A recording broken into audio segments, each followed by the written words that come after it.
안녕하십니까. 세상 읽기의 심리학자 김태형입니다. 반갑습니다. 예. 김진양입니다. 예, 반갑습니다. 손정목입니다. 네. 오늘 어땠습니까? 즐거운 하루였습니까? 사람들이 얼굴에서 웃음이 감격스러운 순간이었죠. 한편으로. 네. 오늘 드디어 우리가 파면을 먹었습니다. 파면을 먹었. 신라면보다 훨씬 맛있고 즐거운 파면을 먹었는데요. 자, 뭐 사실 예상했던 바이긴 하지만 막상 피청구인 윤석열을 파면한다라는 말을 들었을 때 그 눈물 막 쫙 흐르는 분들 많았지 않습니까? 그렇죠. 또 많은 분들이 그런 얘기를 하십니다. 가슴 속에 맺혔던 응어리가 확 빠져나간 듯한 느낌이었다. 그 한마디 들으려고 이렇게 우리가 고생을 했구나. 자, 그런 어쨌든 뜻깊은 하루인데요. 네. 오늘 이 파면 또 탄핵 이걸 보시면서 소감 한마디씩 일단 해주십시오. 맞습니다. 현장에서 한국역 현장에서 쭉 이어지는 그 헌법재판소장의 여러 이야기들 들으면서 만장일치 나오는구나. 현장에서 우리 손정부 부장님 같이 만났거든요. 네. 참 많은 사람들 만났는데 그 순간 네. 이미 한결같이 다 울어요. 야, 참 대단하다. 이 인간은 참 몇 년입니까 지금? 촛불 얼마였습니까? 지금? 그러니까요. 그래서 저는 눈물의 의미가 이분들은 비로소 오늘 다 살았구나. 살고자 생존하고자 다 했구나. 스스로들이 그 감격의 눈물은 나 이제 살았어. 자신들의 국민존엄을 세웠다라는 그 희열의 눈물 보면서 대한민국 국민들 진짜 끈질기게 대단하다. 그렇죠. 이런 생각 가졌습니다. 네. 정말 저는 세상이 변하는 건 이런 거구나라는 걸 느꼈어요. 그러니까 이게 이제 우리가 항상 세상의 변화, 사회 개혁 이런 걸 많이 열망을 해왔는데 이 사실은 참 안 돼 왔잖아요. 참 안 돼 왔고 민주당 정부에서도 그렇고 뭐 이 국힘은 말할 것도 없고 그 안 돼 왔고 참 거기다가 뭐 이 정말 이 대도 안 된 윤석열이라는 자가 나타나가지고 어이없게 정권을 장악한 뒤로부터 참 제대로 잠도 못 잤는데 그 응축되어 있는 분노와 열망이 정말 세상을 이렇게 변화시키는구나. 세상은 과거는 정말 다르다. 박근혜 때하고도 다른 것 같아요. 네. 예, 박근혜 때도 참 열심히 했었지만 그때 느꼈던 그 기쁨하고 이번에 오늘 느꼈던 거하고는 상당한 차이가 있는 것 같아요. 정말 국민적 힘으로 이거를 돌파하는구나. 네. 저 그런 걸 많이 느껴서 그리고 뭐 박근혜 때도 뭐 계엄을 사실 뭐 기도하긴 했지만 뭐 실제로 계엄을 실행에 옮기려고 한 건 아니었어요. 그렇죠. 그러니까 옮기지 못했지. 그때는 박근혜 그 탄핵을 못했어도 우리가 안 죽는데 이번에 이거 저지를 못 시키면 그래서 살았다. 네, 다 수거되는 거예요. 그렇지. 그렇죠. 이거 다 이제 바다에 던져지고 막 이런단 김태형 말이에요. 선생이 제일 일차기였지. 자, 그런 점에서 본다면 정말 우리가 국민들이 이 군대를 동원한 이 계엄을 그또 내란을 힘으로 저지시켜낸 아주 뜻깊은 국민적 날입니다. 힘으로. 네, 맞습니다. 자, 우선 이 소감 들어봤고요. 이번 이 윤석열 탄핵 선고, 헌재에서의 탄핵 선고가 가지는 의미 어떻게 평가할 수 있을까요? 정치학자잖아요. 그러셨구나. 정치학자. 정치학자. 다들 뭐 북한학자, 병화체제, 한국정치 전공자, 정치학자잖아요. 네. 16차 촛불 2년 전이었어요. 나가서 제가 했던 그 발언에 주권재민 민주주의 국민이 하늘이다. 주권재민 민주주의 이곳에 계신 우리가 하늘입니다. 헌법재판소에 오늘 문영표 소장이 이야기 쫙 들으면서 정치학자로서 뿌듯했어요. 헌법 1조 대한민국 민주공화국이다. 모든 주권은 국민에게 있고 모든 권한은 국민 나온다. 이것을 명료하게 아주 오롯이 다 담더라고요. 그럼에도 불구하고 보십시오. 우리 얼마나 한마디로 얼마나 불안불안했습니까? 그렇죠. 네. 믿을 수가 없는 거지. 믿을 수가 없었지. 뭐냐면 시민적 저항, 총뿌리를 마주 삼았던 시민적 저항이 없었던들 그렇죠. 이만큼 끌고 올 수 있었으면 네. 그걸 문영도 소장이 딱 지적하더라고. 네, 네. 국회가 막은 것이 아니라 시민이 막았다. 그렇죠. 어? 군인들이 또 이제 소극적으로 대하고. 그럼 그걸 명료하게 다 이렇게 헌재 소장이 읽어줄 때 대한민국 민주주의가 살아있음을 느꼈고 그렇지 저 무도한 인간들 우리는 불안불안했지만 대한민국 민주주의 살아있는데 살아있는 민주주의를 확인시켜준 것도 네. 거리의 아스팔트 위의 우리 시민들이었다. 그렇죠. 그 뿌듯함이 엄청나게 전 다가왔었어요. 네, 맞습니다. 실제로 그러니까 한국 이번에 파면의 승리는 한국 정치사나 또 한국의 현대사에 있어서 어떻게 보면 지난 저쪽 4.19 때부터 쭉 이어져왔던 이 국민 저항의 그 역사를 정말로 한 단계 끌어올린 새로운 역사적인 계기가 될 수 있지 않을까. 이거는 어떻게 보면 주권재민 말씀하셨는데 주권재민을 진짜로 우리 사실 말만 주권재민이 했던 게 많았잖아요 역사적으로. 근데 이번에야말로 진짜 국민들이 주권자로서 자기 위상과 역할을 자각하는 아주 중대한 계기였다라는 네. 것이었고요. 한국의 법과 제도, 그 87년 이후에 세워졌던 한국의 법과 제도를 그 허점들이 낱낱이 드러난. 그리고 해방 이후 80년 동안 한국의 지배세력, 친일 친미를 해오면서 지배세력을 해왔던 정치 집단이 그 본색이 적나라하게 드러나면서 네. 그 본질을 적나라하게 드러낸 그러면서 다시는 이들과 같이 할 수 없는 그러한 그들의 본색을 국민들이 정확하게 알게 된 아주 결정적 계기가 아니었는가. 그래서 앞으로 이후에 있어서의 한국 정치의 발전, 또 한국 사회 발전은 이러한 어떤 그 한국 사회 내부 모순을 국민적 힘으로 척결해 나가는 그러한 기초가 만들어진 네. 그런 때가 아닌가 이런 생각이 듭니다. 뭐 저 비슷한 맥락에서 저는 조금 추가하자면 네. 우리나라 역사를 한번 돌이켜 보면요. 네. 우리 국민들이 4.19 혁명을 일으켜가지고 세상을 뒤바꿀 수 있는 기회가 왔어요. 네. 네. 그때 군대가 출동합니다. 그래서 5.16 쿠데타로 그렇죠. 국민들을 진압하고 유신 독재 시대가 열립니다. 그 4.19 때도 바로 계엄령이 선포됐었죠. 뭐 계엄령 선포됐죠. 그리고 80년에 민주화의 봄이 왔을 때도 역시 전두환이가 군대를 가지고 그렇죠. 유혈 진압을 통해서 군부 독재 시대를 열었습니다. 그렇죠. 그러니까 제가 뭐 말씀드리지 않아도 다 아시겠지만 극우 세력한테는 뭐가 있냐면 군대가 있는 겁니다. 네, 그렇죠. 마지막 그 최후의 수단으로서. 그래서 제가 2015년인가요? 박근혜 탄핵 집회가 한참일 때 그때 그 집회 장면을 보면서 16년이지 16년. 2016년 그 박근혜 탄핵을 반대하는 시위대가 든 팻말을 보고 제가 느낌이 딱 오는 게 있었어요. 군대여 일어나라. 일어나라. 맞아. 그 팻말이 있어요. 네. 그래서 내가 이 극우 세력들의 마음 깊은 곳은 저게 있구나. 음. 그러니까 이런 마음이 드는 거죠. 그들은 그런 역사를 봐왔으니까 야 너희들 지금 다 이긴 것 같지. 너희들 그렇게 난리 쳐봐. 군대가 출동하는 순간 다 죽는 거야. 그렇지. 자 이게 한국의 극우 세력의 정치 문화이고. 쉽게 얘기하면 믿음, 그러니까 뒷배입니다. 그렇지. 예. 군대 있어 우리. 윤석열도 이번에 동원한 거 아니에요. 결국 위기에 몰리자. 그렇지. 근데 가슴 아픈 얘기였습니다만 우리가 군대가 출동해서 실패한 적이 없습니다. 네. 그러니까 쉽게 얘기하면 극우 세력이 군대를 동원해서 실패한 역사가 없어요. 네. 반드시 성공했습니다. 그러면서 우리는 계속 어떻게 보면 좌절해 왔죠. 그렇죠. 근데 이번에 처음 실패한 거예요. 그렇죠. 처음으로. 걔네들이. 예, 군대를 동원했는데 실패한 첫 사례입니다. 그러니까 그게 참 희한한 거죠. 네. 아주. 그래서 저는 이런 이번에 쾌거가 앞으로 극우 세력이 군대를 동원해도 쿠데타에 성공할 수 없다. 내란에 성공할 수 없다라는 것을 명확하게 이번에 실증해줬다. 따라서 앞으로 극우 세력은 군대를 동원한 유혈 진압은 꿈도 못 꾸게 됐다. 이것은 극우 세력에 내려진 사망 선고 아니냐. 저는 그렇게 봅니다. 이게 정치 사적으로 방금 말씀하신 내용은 굉장히 중요한 건데요. 이게 정치사 한국 현대 정치사를 보면 이게 그대로 드러납니다. 네. 분단 체제, 즉 전쟁 체제, 군사주의, 네. 군대라는 폭력을 가지면서 마음껏 휘둘렀거든요. 그렇죠. 우리는 5.16 군사 쿠데타, 80년 신군부의 그 엄청난 쿠데타 이후에 87년 민주화 이후에는 그런 공포가 있었어요. 정착을 하는 관점에서 보면 많은 사람들이 무슨 일만 있으면은 군합발 튀어나오지 않겠어? 그렇죠. 군합발 튀어나오지 않겠어? 우리가 몸으로 겪은 이게 거니까. 공포였어요. 네, 맞습니다. 그랬는데 박근혜조차도 못했단 말입니다. 그렇죠. 개념 계획만 갖고 있다가 실행을 못했잖아.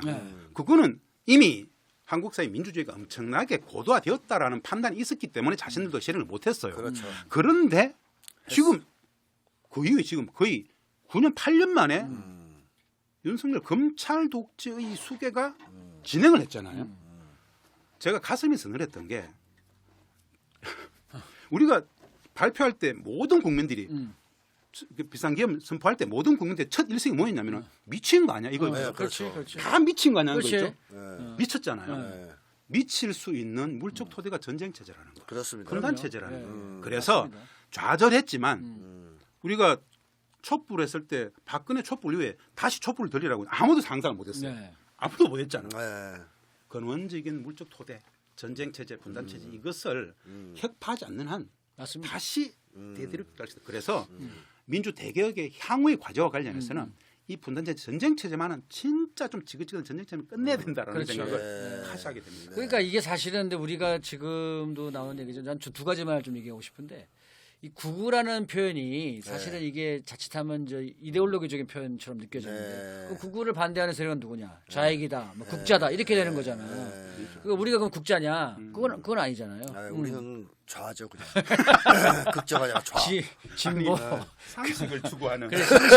인간의 상식의 존엄을 상식. 믿는 그렇지, 그렇지. 인간의 존엄을 이게 상식이지 좌다, 극자다 이건 아니거든. 민주주의를 믿는 그래서 난 극우라는 표현은 안 쓰는 게 좋을 것 같아요. 이게 자칫하면 걔들한테 좌우대립처럼 비춰질 수 있는 건데 그러면 이제 그게 아니고 바꾸겠습니다. 내란 세력. 광신 테러 집단. 그렇지. 광신 내란 세력들. 뭐 이렇게 그렇게 하는 게 난 맞는 것 같고 실제 그 본색을 정확하게 드러내는 것이다. 이렇게 보여지고 두 번째는 어쨌든 아까 좀 잘 말씀하셨듯이 전쟁 체제, 분단 체제 이 문제가 사실 항상 끊임없는 군사주의의 그렇죠. 그 위험성을 우리가 항상 맞습니다. 안고 있는 건데요.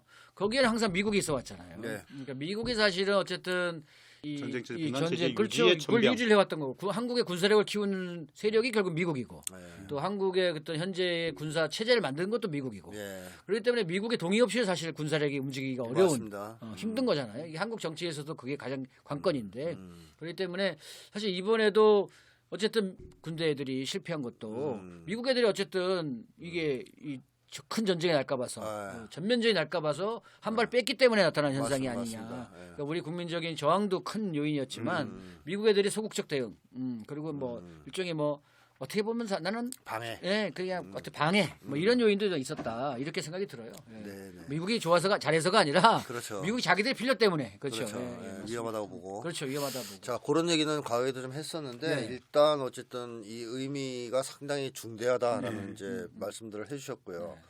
향후 앞으로 어떻게 전개될 것이냐, 예, 이제 한국의 전망이 그 전국 전망을 좀 해주시면 어떻습니까? 방금 김 선생님 말씀처럼 이 의미는 어마어마하게 중대하잖아요. 네, 참 위대한 대한민국 국민들의 민주주의에 대한 어떤 신념, 열망 그것이 결국 오늘의 이 파면을 우리가 만들었는데 엄청난 의미를 갖고 있죠. 그렇다면은 똑같이 향후 전국과 관련하여 우리에게 던져지는 과제도 엄청난 과제죠. 그렇습니다. 그렇죠. 예. 맞습니다. 많은 사람들은 똑같이 이야기합니다. 결국 이제 두 달 후에 다가오게 될 정세 전국의 핵심은 대선이란 말입니다. 우리가 민주 대개혁이라고 그랬어요. 시대를 바꿔야 된다. 그렇죠. 사회를 대개혁해야 된다.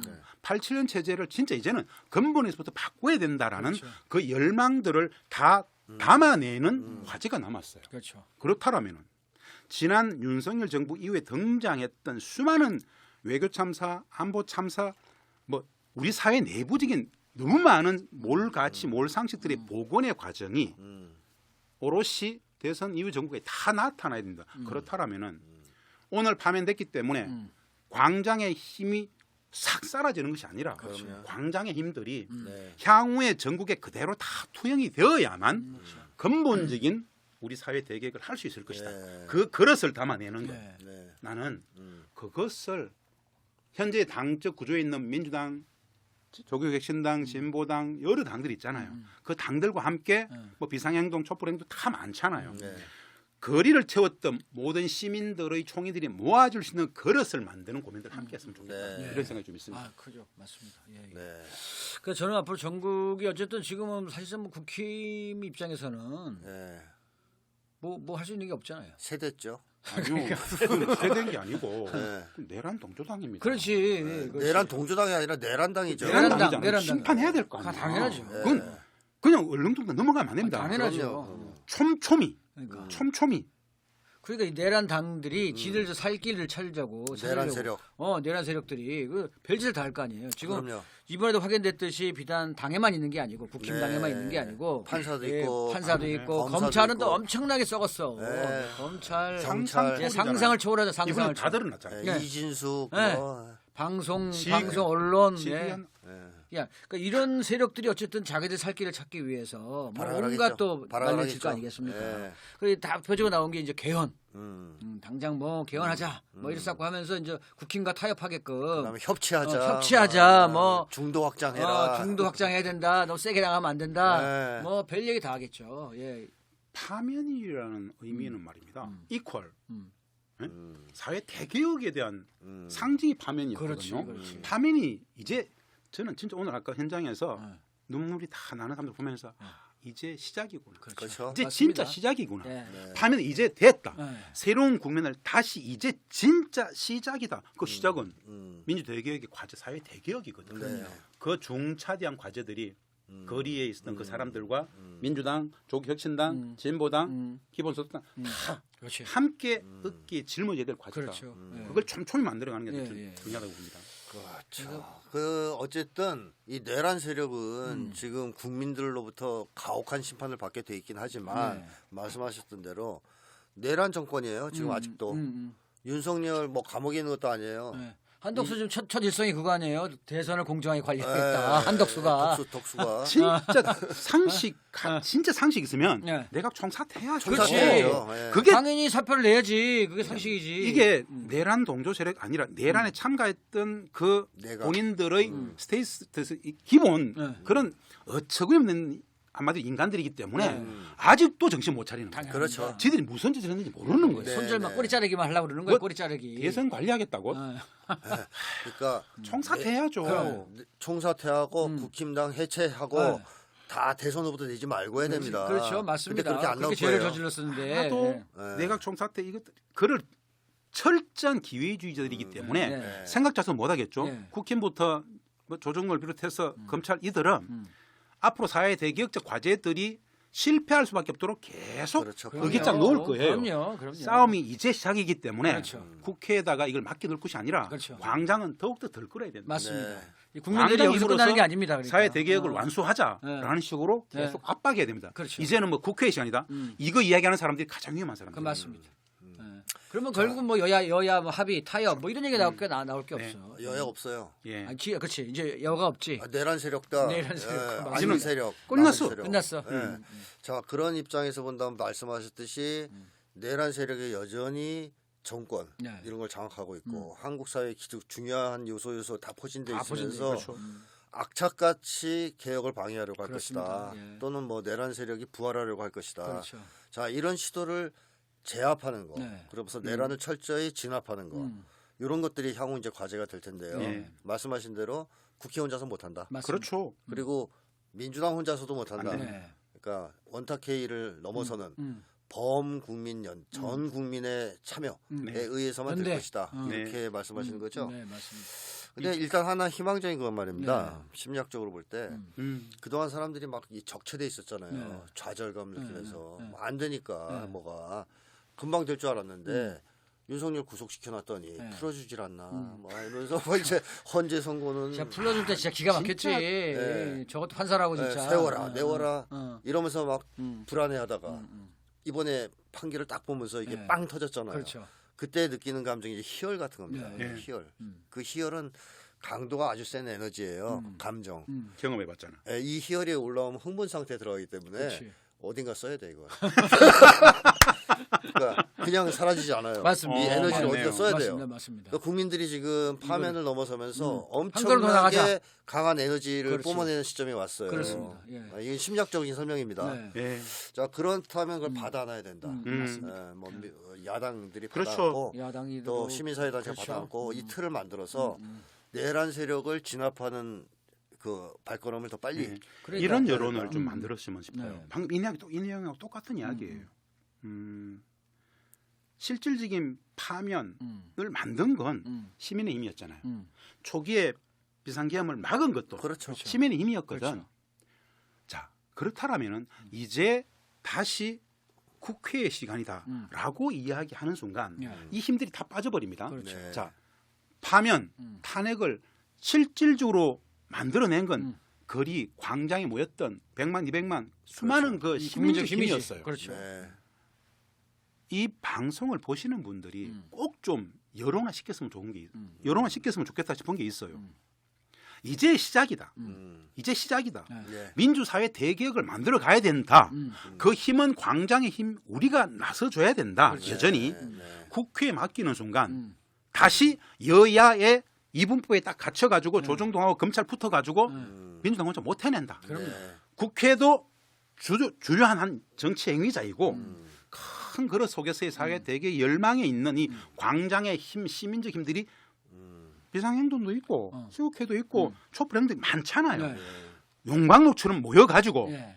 시대를 바꿔야 된다. 맞습니다. 사회 대개혁을 해야 된다. 네. 라는 이야기들을 할 수 있는 틀을 만들어야 된다는 네. 것들을 이 방송을 보시는 분들이 네. 오늘 당장부터 고민이 좀 확산됐으면 좋겠다라는 예, 그러니까 사실 우리 2016년, 17년에 어쨌든 그때 그 박근혜 탄핵하고 나서 그때 사실은 그때도 박근혜 퇴진 본부가 있었는데 그렇습니다. 그래도 해산해 버렸잖아요. 오롯이 국회로 가져가버렸잖아요. 그때도 사회 대개혁 얘기가 나왔는데 말만 대개혁이었지 실제로는 다 그냥 해산해 버리고 비상행동 이제 하나도 개혁된 퇴진 게 본부가 없잖아. 그러니까 개혁이 하나도 안 됐잖아 제대로. 예. 자, 이제 우리 국민들이 박근혜를 탄핵시키고 나서 제도권을 믿었어요. 네. 말씀하신 대로. 그 경험 있잖아. 예, 속았지. 그 민주당이 넘겨준 네, 거예요. 네, 알아서 잘 하시겠지. 네, 네. 그래서 이제 생업에 종사했더니 네.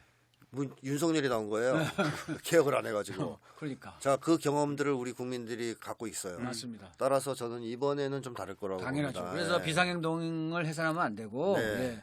그리고 이 비상행동이 더욱더 잘 단결을 해서 국민적인 힘들을 더 결집시키는 역할을 네. 해줘야 된다라는 게 첫 번째고 자, 일단 향후 전망을 전국 전망을 했을 때 일단 국민들 쪽으로 판이 확 기울었습니다. 네. 유리해진 건 분명해요. 그렇죠. 그렇죠. 극우 세력들 지금 다 울고 있거든요. 네. 아, 극우로 하면 안 돼. 내란 세력들 내란 세력. 울고 내란 있어요. 세력. 사기가 떨어지고 있습니다. 그렇죠. 하지만 이들은 여전히 한국을 지배하는 세력이고 그렇습니다. 권력을 장악했기 때문에 그렇죠.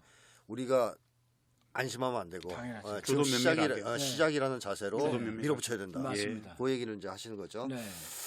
자, 그렇다면 이제 앞으로 우리가 어떤 일을 해야 될 것인가, 또 그러기 위해서 무엇부터 해야 될 것인가 하는 것도 좀 얘기해 봐야 될 것 같은데요. 예. 가장 시급한 과제라고 하면 뭘 꼽으실 게 있습니까? 가장 시급한 거. 저는 아직 이제 단절이 아니잖아요. 단절이 아니거든. 네. 윤석열 정부 들어왔을 때 이후에 발생했던 수많은 실정, 엄청난 국가 혼란 사태를 만든 건 한마디로 총체적 비민주주의, 반민주 독재를 했던 건 윤석열 자체였단 말입니다. 그 극명한 상징이 12.3 내란 사태였고요. 그것을 법률적 관점에서 헌법재판소가 이제 단죄를 했어요. 그럼 그렇게 무너진 것을 새롭게 세우기 위한 틀을 만들어야 되지 않겠습니까? 전 방금 했던 그 틀, 비상행동이다, 여야다, 뭐 정당 정치의 영역, 시민사회의 영역 모두가 함께 네. 사회 대개혁을 위한 과제들을 지금까지 얼마나 많이 준비했습니까? 이거 오랫동안 준비했거든요. 그렇죠. 파면이 되고 난 이후에 어떤 대한민국을 만들 것인가 관련해서 분야별로 만들었던 계획적 과제들이 113개. 있어요. 예. 그것을 어떻게 실천할 것인지에 대해서 123 파면 인가? 이후에 대선 정국도 있지만은 어떤 새로운 대한민국을 만들 것인가에 대한 틀거리들을 함께 만드는 겁니다. 정당 정치에만 국한시킬 것이 아니라 그 기구 만들어서 향후의 정치 일정들에서 함께 논의해 보는 것. 이거는 제가 국회가 특히나 민주당 거대 야당이 품넓게 다 받아야 최소한 어떤 개혁적 과제들을 만들 수 있을 것이다. 완전히 배제하는 순간 또 다른 혼란을 민주당이 자초할 수 있을 것이다. 네. 그것을 다 이뤄놓고 받아가지고 과제들을 촘촘히 이제 함께 풀어가려는 노력들 저는 그게 필요하다고 저는 그것도 물론 당연히 필요한데 일단 우선적으로는 내란 세력을 청산하는 것이 첫 번째가 아닌가 시급하다. 싶어요. 예. 그래서 이 사회 대개혁도 물론 동시적으로 진행돼야 되지만 기본은 일단 이 방해하는 세력들 또 구기득권 세력들이죠 얘들이 그리고 요소요소에 밖에서 암적인 요소들인데 이 세력들을 청산하는 작업 이게 상당히 중요하고 어려울 것이다. 그렇죠. 예, 진짜 이게 얼마나 또 끈질게 달붙겠어요. 지금 윤석열이 그럼요. 살아남으려고 네. 했던 것처럼. 네. 그러니까 이들 세력을 인적 청산, 그다음에 플러스 제도적 개혁 네. 이런 것들이 같이 동시적으로 진행돼야 된다. 네. 기본적으로 내각 총상태를 네. 중심으로 해서 예. 행정 권력의 내각 총상태 탄핵할 되고 나면은 탄핵할 거 탄핵시키고 해버리고 깜빵 보내고 깜빵 보내고 검찰 권력과 요직에 있는 이번 이 내란 사태의 실질적인 동조자들, 그렇지. 실질적인 주도자들 네. 드러나지 않았잖아요. 네. 우리 다 알잖아. 네, 다 드러났어요. 이미 검찰이 상당히 다 했잖아. 드러났어요. 네. 그것들 네. 정치적으로 해결하려고 하는 것들. 음. 그러고 나서 사회들이 같이 이렇게 가는 것이 맞습니다. 맞물려야 된다. 네, 그러면서 이제 내란 세력들 저 뭐야 내란당인 저 당연히 국힘은 뭐 해산돼야 되겠죠. 그렇죠. 법적으로도 네. 해산돼야 되고 과거 통합진보당처럼 얘네들도 내란에 동조했고 움직였기 때문에 네. 국회의원직 박탈해야 돼요. 맞습니다. 이게 우리가 빠지지 말아야 될 함정이 향후의 시간이 대선 전국의 시간으로 가버리면 매우 이게 블랙홀이거든요. 네. 대선 일정이 있잖아요. 그것만큼이나 사회 대개혁적 과제들 내란 청산의 청산의 과제들이 함께 맞물리는 대선으로 가야 된다. 그렇지. 저는 조기 대선 이제 치러질 조기 대선의 본질은 내란 세력 진압, 척결, 내란 진압이 본질이다. 그렇지. 첫 번째 한마디로 이번 대선은 내란 세력과 내란을 반대했던 나머지 세력 다수 간의 국민들의 전쟁이라고 그렇죠. 봅니다. 그 민주화 전선이 반민주였어. 그렇습니다. 실제로 민주주의와 반민주주의였어. 맞아요. 자, 그래서 저는 가장 시급한 과제로 말씀하신 대로 일단 내란 진압해야 돼요. 내란 지금 진행 중입니다. 지금 안 끝났어요. 안 끝났어요. 그렇습니다. 두 번째는 남북 관계 개선 빨리 시작해야 그렇죠. 된다라고 봅니다. 맞습니다. 왜냐하면 윤석열이가 내란만 일으킨 게 아니에요. 외환을 일으키려고 외환을 일으켰습니다. 그렇지. 외환이지. 전쟁 일으키려고 했어요. 자, 그러니까 윤석열이가 쿠데타를 일으키고 내란을 일으킬 수 있었던 배경에는 남북 분단 체제가 그렇죠. 있지 분단체 않습니까? 말씀하셨던 전쟁 체제, 분단 체제. 그렇습니다. 예. 이것이 계속 온전하는 한 또 저들은 언제든지 그걸 이용할 수 있는 남북 관계를 거지. 이용해서 그렇지.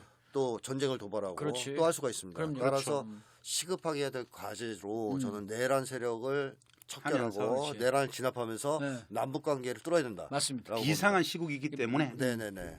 전쟁 체제 이거 근본의 문제이기 때문에 네. 잘못하면 여기가 다시 그렇게 될 수 있다라고 그렇죠. 이야기하면서 그렇죠. 구조적 장치, 제도적 안전장치를 마련해야 되겠죠. 맞습니다. 그렇죠. 근데 이 사실 뭐 문제에 그게 대해서 정권을 세운 다음에 사실 그게 가능하겠지. 네, 네. 지금 당장 어떻게 가능하겠어요. 근데 어쨌든 비상한 시국이니까. 그렇지. 이번 대선과 그 이후에 전개될 한동안의 국면은 내란 세력과의 전쟁, 청산과 예, 남북 관계를 개선해서 개선하는 거. 남북 전쟁 관계의 체제를- 적대성을 해소하는 첫 번째는 여기 지금 국가보안법 폐지죠. 그렇습니다. 그런 그렇죠. 자. 그런 것이 폐지가 돼야지 남북 관계의 적대성을 해결하고 그러면 한미 연합 훈련 같은 이 군사 훈련들이 중단이 돼야 되고. 예, 방금 이야기했던 이 국가본법의 문제는 한마디로 어떻게 쳐야 되느냐 네. 저는 이렇게 생각합니다. 북과의 적대 구조가 문제잖아. 그렇죠. 이게 남북이 전쟁 중이라 남북이 분단이라는 것은 전쟁 체제라는 것이고 네. 전쟁이라는 것은 남과 북이 적대 관계라는 것이죠. 그렇죠. 북과 남과 북이 적대 관계이기 때문에 이 수많은 별 희한한 희한한 미친 일들이 이상한 것이 발생해요. 발생했잖아요. 맞아요. 한국과 세력. 북과 북도 마찬가지야. 네. 그러면은 저는 선도적으로 북측도 이미 2년 전에 뭐 남과 북은 전쟁 중에 적대국 네. 관계다, 네. 교전 관계 얘기했는데 오죽했으면 선제 타격을 이야기하고 전쟁 전략을 만들었기 때문에 네. 이렇게 나왔단 말입니다. 네. 자 여기 이제 내란을 진압했다. 새로운 탄핵 국면이 정리가 됐고 새로운 민주사회 대결을 만들어 갈 것이야. 네. 근본 문제가 전쟁 적대였다. 자 이거 내려놓자. 그래서 우리는 대선을 하고 나서 우리가 먼저 대북 적대 정책을 완벽히 내려놓는다. 그렇지. 그게 적대를 그게 지금 내려놓는다. 중요한 거예요. 그 핵심 상계에 있는 종전 다 하겠다. 적대 내려놓는다. 앞으로 모든 것은 북을 적으로 삼지 않겠으라는 그렇지. 선도조 치고 나가면서 네. 북이 적이 아니기 때문에 국가보안법의 이적 행위도 해당되지 않는다. 국가보안법 문제를 적이 아니기 때문에 북이 적이 아니라고 선언했기 때문에 이 국가보안법 문제도 풀어갈 수 있다. 그러면서 네. 트럼프가 북하고 관계 정상하려고 하잖아요. 그렇죠. 트럼프가 북하고 관계 정상하겠다는 핵심에도 트럼프가 일기 때 북에게 약속했다가 못 지켰던 종전선언 문제가 있거든. 네. 종전선언은 전쟁 끝내겠다는 거 아니겠습니까? 적대가 청산된다는 항구적 얘기잖아. 평화니까 평화협정. 새롭게 등장해야 될 민주대개혁 정부의 누군가 대통령의 지도자가 미국도 75년 전쟁을 끝내려고 하고 있다. 네. 우리는 당사자로서 전쟁을 끝내겠다. 당연하지. 그렇다면 안정적인 남과 북은 더 이상 전쟁 적대 관계가 아니다. 네. 동포가 된다. 네. 이렇게 평화공존 평화번영의 새로운 세상을 가자. 남북 관계 적대를 무너졌었다. 예. 그러면서 네. 국가본부 문제는 말할 것도 없어. 이미 적이 아닌데. 그렇지. 네. 이적 행위 자체가 성립이 안 돼. 사실 이게 같이 가버리죠. 이게 국가보안법이라는 게 분단 체제를 유지시켜온 핵심 고리잖아요. 핵심 고리. 그리고 예, 예. 군사 쿠데타를 가능하게 맞습니다. 해주는 그렇죠. 깃발입니다. 이번에도 합니다. 종북 네. 반국가 세력 아니에요. 네. 이게 명분이 종북 그렇죠. 반국가 윤석열이 세력. 계속 종북 네. 그 명분이었잖아요. 특히 남북 적대 관계가 있어야 윤석열 같은 미친 짓을 할 수 있는 거예요. 네, 맞습니다. 맞습니다. 근원을 네. 해소해 버리는. 근원을 해소해야 돼. 근거를. 이놈은 무조건 지만 반대하면 다 종북 반국가 그렇죠. 세력이에요. 예, 예. 자, 오늘 여기서 마치겠습니다. 네, 고맙습니다. 감사합니다. 감사합니다.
자, 오늘 생방송 시청해주신 시청자분들께 감사드립니다. 여기서 마치겠습니다. 네, 고맙습니다. 감사합니다. 감사합니다.